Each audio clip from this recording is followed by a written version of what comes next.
I had an interesting conversation with an elderly physician recently, and he said, would you be able to help me with my hormones? And I said, oh, certainly. I said, you do know that both men and women have identical hormones. We just have them in different amounts.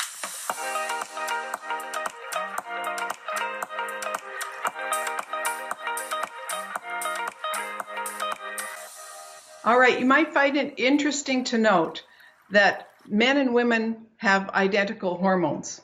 They have them in just different amounts. I had an interesting conversation with an elderly physician recently, and he said, would you be able to help me with my hormones? And I said, oh, certainly. I said, you do know that both men and women have identical hormones. We just have them in different amounts. And he looked at me kind of puzzled. And I wonder if many physicians have not thought of that. So I can address both men and women's hormones almost with the same passion because we have identical hormones. All hormones then begin from the building block cholesterol. Cholesterol is the main building block from which our sex steroid hormones, estrogen, progesterone, testosterone, cortisol, the hormones that are relevant to us are produced from cholesterol. So that means that we want to be real guarded about lowering our cholesterol. There are many drugs out there, a number of them, that lower cholesterol. And I would be very cautious to recommend that, especially to somebody who is already aging, because our cholesterol level will be dropping already to perhaps concerning levels. We don't want to drop our cholesterol further. I know that there has been in the past the concern about cholesterol and heart disease. I don't believe that's a concern any longer.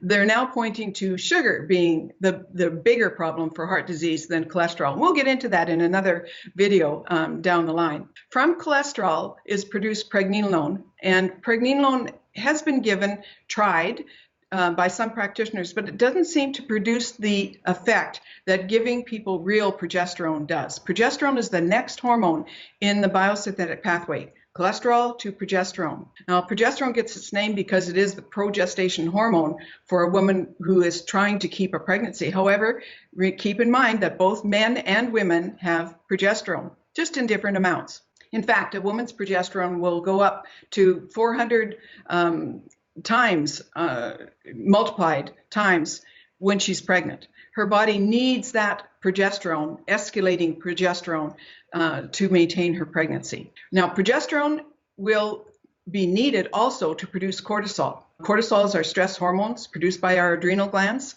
If you're under stress and you don't have the right amount of progesterone, you're going to probably not be able to make enough cortisol as well. The adrenals do what's called a progesterone steal to take progesterone and convert it to cortisol. So women with low progesterone, men with low progesterone might have issues with their adrenals producing enough cortisol. From progesterone are produced two hormones, ANDROSTENEDIONE and testosterone. Both of them are androgen hormones, and both of them are contributing factors to the production of estrogen. It's interesting to note that androgen hormones always produce estrogen. And so it just is a matter of when and how much. So men with elevated testosterone are going to be having it convert to estrogen. Women are going to be having their testosterone converted to estrogen. And that's why it's important for both men and women to have an adequate amount of testosterone. There are three forms of estrogen: E1, E2, and E3. Basically, E1 and E2 go back and forth between each other. They are cancer-causing estrogens. They cause cells to grow and to multiply and divide. And that's what makes them cancer-causing. They all eventually become E3 estriol and are eliminated by the body. So the body has to eliminate hormones as in a particular pathway. And so it's important that the supplements and the things that you take are going to cause that to happen. The problem has always been that when we are supplemented with estrogen, they usually don't lower it, as what happens with age. Our estrogen levels go down. They usually keep them at the same height, and they make estrogens that are not made like real estrogen. They're made from synthetic sources, or in the case of Premarin, from horse's urine. And so those are estrogens that are not normally found in our body. So there are three ways that our body can make estrogen.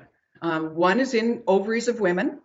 2 would be in our adrenals, and 3, estrogen is made in our fat cells, and that is in the fat cells of both men and women. That can be certainly a problem. The more adipose or fat tissue we have in our body, the more potential we have to make estrogen. And if you've noticed, men and women today are gaining in girth around their middle, and so we have a lot of very estrogen dominant, both men and women, that are walking around our planet. There are only 2 ways to produce progesterone.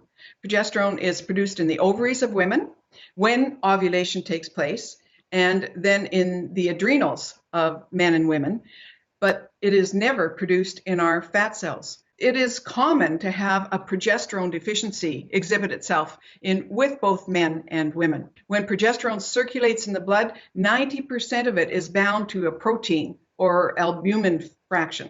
Only a small percent, less than 3%, circulates unbound, available to cells. And that is very important when we are testing hormones. We want to test the unbound or the active hormone in our body. So when we test estrogen, progesterone, testosterone, we're always wanting to test the most viable form, which is the unbound form. And that's why we test using saliva. Saliva tests unbound or the active hormone. It is the most accurate way to evaluate men and women's hormone levels. And we want to make sure that when you're doing the testing, that you're testing what is actually what the body is going to use. The bound hormones that circulate are tested often with blood tests. And so it gives a poor picture. If you're testing bound hormones, you're going to get a large amount of hormones being tested. And it's going to look like, oh, he or she, they have lots of hormones circulating. When you test the active hormone, the unbound hormone, it's a much smaller percent, less than 3%. And so sometimes it's even only 1% availability. Testing is important, but using a saliva test to test your hormone levels is even more important. Another important way to look at hormones for women is to look at the menstrual cycle. And the rise and fall of hormones within the menstrual cycle is very, very important. And that rise and fall of hormones is dictated by estrogen and progesterone. Testosterone doesn't play a role necessarily because testosterone doesn't rise and fall. And that's important to remember downline, especially for doctors who want to supplement women with testosterone, may be inappropriate. But at the beginning of the cycle, estrogen is low. It rises and it spikes at mid-cycle, somewhere between day 12 to day 14. And this is when the egg has matured and is ready to pop. We call that ovulation. At ovulation, progesterone, which has been low up until this point, elevates. And progesterone goes actually 2 or 3 times higher than estrogen. And it will stay high. And it reaches a peak somewhere between day 19 and day 21 of the cycle. And this is when we like women to do their saliva test if they're having a menstrual cycle. We don't want to test when estrogen's high. We want to test when estrogen should be relatively low and when progesterone should be high. We want to catch that peak of progesterone. Well, then progesterone and estrogen both drop. The drop in progesterone dictates the shedding of the lining.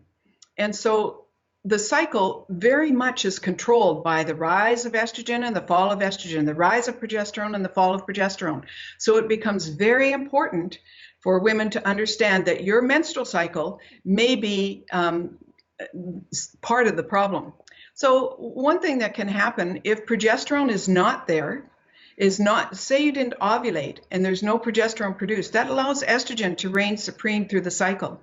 And one of the doctors, the endocrinologists that I have discussed this with in the past says that it is escalating, that young women are having anovulatory cycles where they don't ovulate and they don't produce progesterone.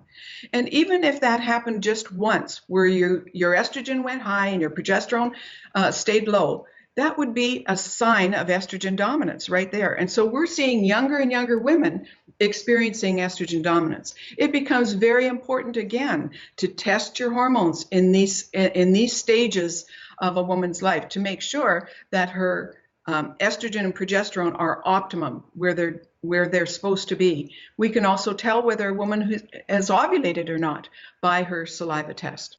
So an imbalance in these three hormones, estrogen, progesterone, and testosterone, can happen at just about any stage in a woman's life. And it's important to note that testosterone can be high in adolescence and it can be high in menopause. It can be very low in the premenopause and the perimenopause stage.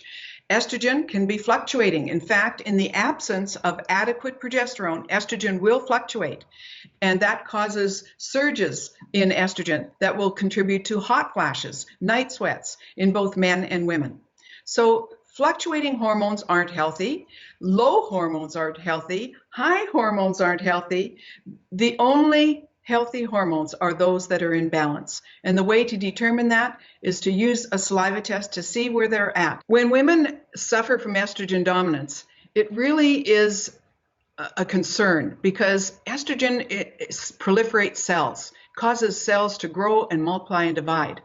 And so that cell proliferation, aside from some of the other things that estrogen dominance can precipitate, fibrocystic breast disease is something that women will experience.